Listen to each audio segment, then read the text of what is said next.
right, so we're diving deep today into ADHD, but with a bit of a twist. A twist indeed. We're looking at this book, The ADHD Advantage by Dr. Anders Hansen that you sent in. And it really challenges the way we typically think about ADHD. It does. It really does. It flips the script. Flipping the script, yeah. On what we think we know. Exactly. So Dr. Hansen argues that ADHD isn't necessarily a disorder. It's more like a different way of thinking, a set of traits. Okay, so like instead of attention deficit, it's more like attention difference. You got it. That's a great way to put it. Okay, cool. He really digs into our evolutionary history and makes the point that back in the day, back in our hunter-gatherer days, a brain that's easily bored, a brain that's always scanning for novelty, for danger, that was a survival asset. Yeah, makes sense. Now, fast forward to today's world, our modern world of cubicles and deadlines. Right. Those same traits can really feel like a liability. It's like we're wired for a world that doesn't really exist anymore. Exactly. But then how did we get from hunter-gatherer superpower That's a great question. to disorder? Right. Well, the book actually dives into this history of how ADHD has been perceived over the years. Oh, interesting. And it's amazing how the name itself has evolved. It went from mental restlessness to minimal brain damage. Wow. Before finally landing on ADHD. Minimal brain damage. Yikes. It really shows how our understanding has, thankfully, shifted over time. But even today, there's still so much stigma around ADHD. There really is. And it's unfortunate. So how does Dr. Hansen explain this different way of thinking, but from like a biological perspective? Well, he zeroes in on dopamine, the brain's reward chemical. And basically for a lot of people with ADHD, their reward system needs a bigger hit. A bigger hit to get going. Yeah, it's almost like their dopamine receptors are just a little bit sluggish. So that's why they might struggle with tasks that others find easy or get bored quickly. It's like they need something more stimulating. Yes, to get that same dopamine rush. Interesting, okay. Dr. Hansen actually uses this really striking example. He talks about mice that are genetically engineered to not have dopamine. Oh, wow. And even when food is right there in front of them, they just starve. Oh, wow. They have zero motivation to eat. That is powerful. It really highlights how important dopamine is. It's critical for drive and focus. Absolutely. Okay, so we see how critical dopamine is. But how does this tie back to our ancestors? Okay. And the ADHD advantage? Here's where it gets really fascinating. Okay. So he links this sluggish reward system to a gene variant called DRD47R, which some people call DRD4 what? DRD47R. Okay. The explorer gene. Explorer gene. Okay, tell me more. Okay, so this gene, right? This gene is more common in populations whose ancestors migrated. Migrated long distance. Long distances. Like think big migrations. That's... And guess what? What? It's also linked to ADHD. Interesting. So think about it. That restlessness. Oh, okay. That constant need for stimulation. It might be a genetic inheritance from those adventurous ancestors. Oh, wow. Who were just driven to explore. So you're saying my love of travel and always trying new things might actually be written in my DNA. It very well could be. Think about it. That's amazing. But it also explains why sitting still in a classroom or an office can feel like torture for some people. Exactly. It's like a mismatch between our wiring and the environment we find ourselves in today. That makes a lot of sense. But here's the thing. That same explorer gene may also be linked to creativity. Wait, really? Because I always thought focus was like the key to creativity. That's what we're often told. Not a restless brain. Right. But it's a common misconception. And what Dr. Hansen argues is that this less filtered flow of information, what he calls leaky attention. Leaky attention? What is that? Yeah, it's a great term, right? It can actually be a source of those breakthroughs, those creative breakthroughs. Leaky attention. Like information just keeps pouring in. They can't shut it off. It's almost like that, yeah. Interesting. Imagine you're trying to read a book, but your phone keeps buzzing. Right. With notifications. It's hard to focus on the book because you're being bombarded by these distractions. Yeah. That's kind of leaky attention in action. So it's like a double-edged sword. Exactly. Annoying in everyday life, but it can lead to unexpected connections. Interesting, okay. It can lead to novel ideas. All right, so we've got this restless brain, this need for stimulation, this leaky attention. Are all of these ADHD traits connected? Yeah, they can be. Okay. And one of the most paradoxical traits is this ability to hyper-focus. Okay. It's like, how can someone who struggles to focus, right, also get completely absorbed in specific activities? It's like they got two modes, completely distracted or laser focused. Yeah, no in between. Yeah. And it all comes back to that dopamine connection. Remember, their reward system, it needs that bigger hit.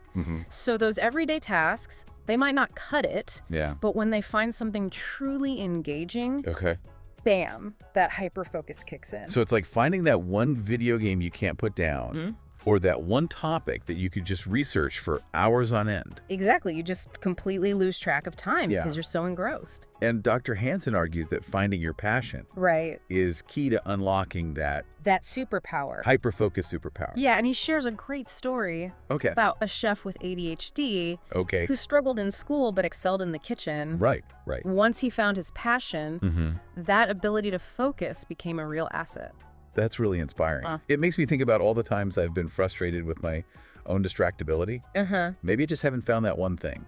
It's possible. That really ignites my hyperfocus. It's definitely possible. The key is to, recognize your own patterns and then figure out how to leverage those to your advantage. Okay, so this is already like blowing my mind. We've talked about the evolutionary roots of ADHD, the dopamine connection, leaky attention, and hyperfocus.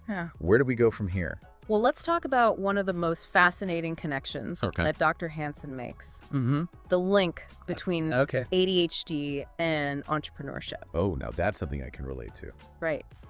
It makes a lot of sense. Yeah. When you think about it. When you think about it. The traits that can make, traditional 9 to 5 work a struggle. Impulsivity, risk-taking, a constant need for stimulation. Those are often the same traits that drive success in the entrepreneurial world. So you're saying those disruptive tendencies are actually assets. They can be. In the fast-paced world of startups and innovation. Absolutely. And Dr. Hansen even cites some studies showing that individuals with ADHD are actually more likely to become entrepreneurs. Interesting. And he highlights a really great example, Martin Lorentzen. Co-founder of Spotify. Okay. Apparently, he has a ton of these classic ADHD traits. Oh, wow. High energy, jumps between ideas, not a fan of authority. And look what he accomplished. Wow. Yeah. It's like the traits that get you in trouble in school are the ones that help you create Spotify. Right. It really makes you wonder how we define success and what we value. Totally. Lorentzen even says that he's really had to learn to manage his hyperfocus to make it work for him, not against him. So it's not about it's not about erasing these traits. Erasing those ADHD traits. It's about figuring out how to make them work for you. It's about harnessing them. And that brings up a really important point that Dr. Hansen makes. ADHD is not one size fits all. Right. How it affects someone can be really different from person to person. Right. Like what might be considered impulsive in one context could be seen as decisive in another. Exactly. Context matters a lot. And that's why, just slapping a label on someone and going straight to medication isn't always the answer. Dr. Hansen argues that we need to look at the whole person. The whole picture. The whole picture, yeah. Their environment, their unique strengths and challenges. He actually had this interesting case study in the book. Oh, yeah. About a consultant who was really struggling to focus. And it turned out it was actually connected to a knee injury. Wow. That had stopped him from running. Interesting. And once he started exercising again, his focus got way better. See, it's that it highlights that mind-body connection. Right. Exercise is like natural ADHD medication. It really boosts those feel-good chemicals. Yes. It gets that dopamine flowing. And it helps the brain work better. Okay, and what was the other one? Serotonin. Serotonin, yeah. These neurotransmitters, they really help us focus. It's like we're designed to move. We are. Our ancestors were constantly on the go. Hunting, gathering, exploring. And now, here we are sitting still all day long. Exactly. It's not necessarily... Especially with these brains. The best fit for our brains. They're wired for more stimulation. Exactly. Okay. So basically, if you're feeling stuck or you're struggling to focus, maybe a walk. A walk, yeah. A workout. A change of scenery. Could be exactly what you need. It could be just what your brain needs. Okay, so that's really interesting. But what about for kids? Yeah. You know, because school, with kids having to sit still in a classroom all day. Right. Well, the traditional classroom setup. That seems really tough. It can be. Wow. And Dr. Hansen really dives into the history of education, pointing out that, this traditional model with its emphasis on sitting still, listening to lectures, focusing on one subject for hours, might not be ideal for every brain. Right. Especially those wired for more dynamic learning. Like we're trying to fit square pegs into round holes. And for most of human history, learning was experiential, hands-on, constantly changing. So it's no wonder that some brains just struggle to adapt to that rigid structure. Adapt to that structure, exactly. So Dr. Hansen, he advocates for more individualized approaches, approaches that really cater to different learning styles. Okay. And consider the needs of ADHD brains. So more movement, more hands-on activities, less screen time. It's about creating learning environments that work with ADHD traits. Okay. Instead of trying to suppress them. This is a good point. Maybe our listeners should think about their own learning experiences. What methods have worked best for them? Where have they struggled? How could they create a learning or work environment that actually aligns with their brain? That's a great point. And remember, it's not about willpower. It's about understanding how your brain works and finding the strategies that work. That work for you. With your natural wiring. Okay, so we've explored the evolutionary roots, the dopamine connection, leaky attention, hyperfocus, entrepreneurship, the importance of exercise, and now even education. I mean, this is already making me rethink everything I thought I knew about ADHD. What are some key takeaways here? What do you think our listeners should really walk away with? I think the biggest takeaway is that ADHD is not a life sentence. Right. Of struggle and limitation. Okay. Recognizing its potential strengths can really turn perceived weaknesses into advantages. It's about reframing the narrative. Like instead of seeing it as something to fix, exactly. It's something that we can learn from. It's a different way of thinking. Yeah. A unique set of skills that when understood and harnessed can lead to incredible things. It's about shifting from a deficit mindset to a strength-based perspective. Yeah. What can we learn from these ADHD brains? How can we all benefit from their unique ways of seeing the world? I love that question. And I think it's a great one to leave our listener with as we wrap up this deep dive. Okay.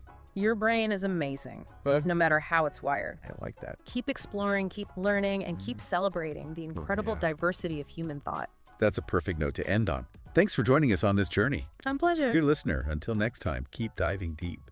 It's like those ADHD traits. The restlessness, the impulsivity, that constant need for new stuff. Right. The novel. Like they were, perfectly suited for a world that doesn't really exist anymore. It's true. It's like we've evolved to thrive in this really dynamic, constantly changing environment. And now here we are. So many of us. In a world of structure and routine and this constant digital stimulation. Yeah, and I feel like that explains why so many people are struggling with, just basic focus and attention. Even things like anxiety and overeating. It's like our brains are just wired to seek out pleasure and reward. Yes, and dopamine is that chemical messenger that delivers those good feelings.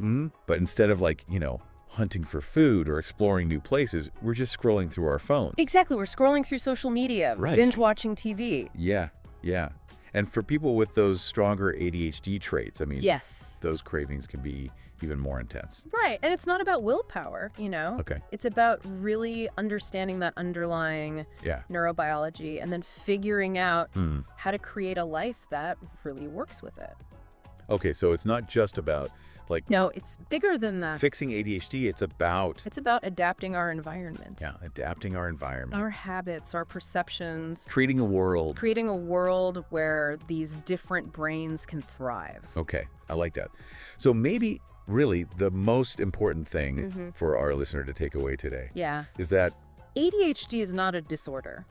It is a difference. Yeah. And that difference, when we understand it, when we embrace it, it can be such a powerful source of strength. Okay. Creativity, innovation. Think about shifting. Shifting, yeah. From that deficit mindset to a strength-based. Strength-based. So really, like, what can we all learn from these ADHD brains? Yeah, what can we learn? How can we all benefit from their unique their unique ways of seeing and being in the world? That's a wonderful question. And on that note, I think it's time to wrap up this deep dive. But I want to say again, your brain is amazing. No matter how it's wired. Keep exploring. Keep learning. Keep celebrating those differences. Absolutely. Celebrate the amazing diversity of human thought. Well, that's a great place to end.